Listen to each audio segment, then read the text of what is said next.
In Hong Kong, police have fired pepper pellets to disperse crowds of protesters in the city centre. Hundreds of riot police have surrounded the legislature building in anticipation of protests. The territory's pro-democracy protesters want to voice their opposition to a bill criminalizing disrespect for China's national anthem, which lawmakers are currently debating. For more now, we're joined by DW correspondent Phoebe Kong in Taipei. Phoebe, we understand riot police have surrounded Hong Kong's legislature building. What's happening there today?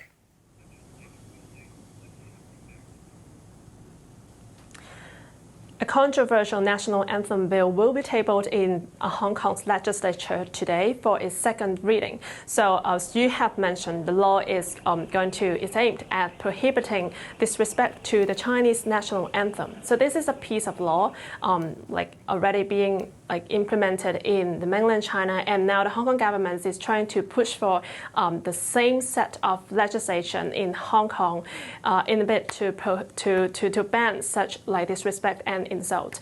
And it carries a maximum of 3-year imprisonment if anyone violates the law. And from the perspective of many protesters and pro-democracy figures, they think this poses a risk that it may repress the citizens in a further sense, that it may harm the freedom of expression of the people in Hong Kong. So people have been calling for protest today to demonstrate against this law, and the GFC police have already heavily guarded the whole legislative complex, and in a bid to prevent any large-scale clashes and protests. But people are still coming out, as we observed.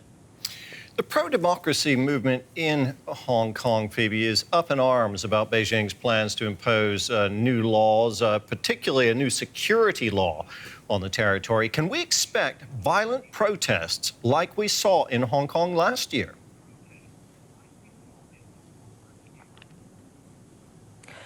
It's a difficult question to answer, because as we see today, there have been the various calls and online, the people are urging each other to come out again, to turn out on the streets to protest on a law that they disagree with.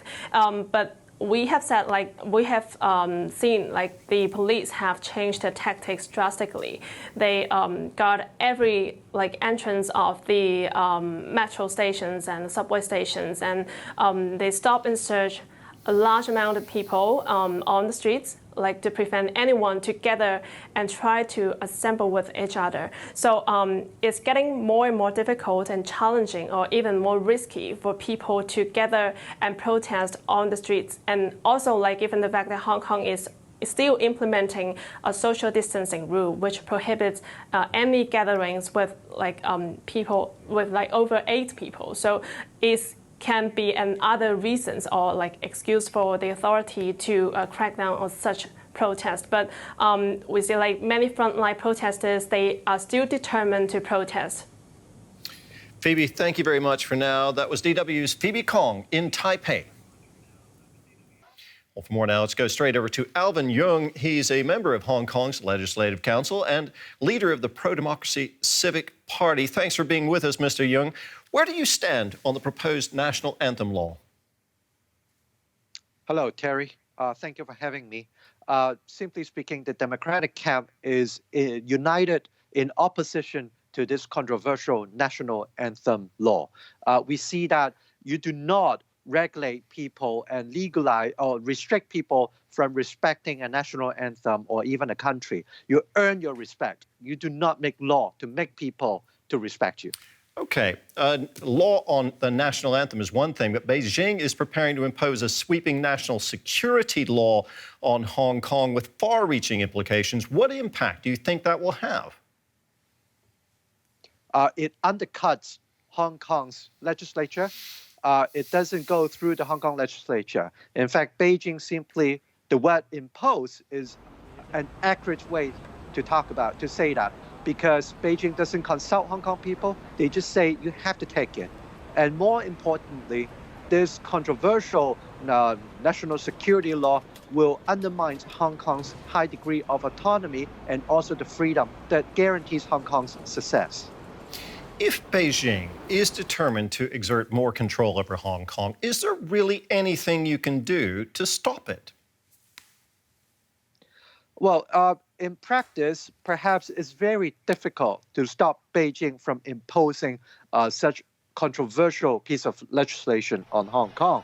But on the other hand, Hong Kong people will not stop fighting. We will not simply compromise or say, come and take it. Over the past year, we witnessed thousands and thousands of Hong Kong people took to the streets in opposition to the then controversial extradition bill.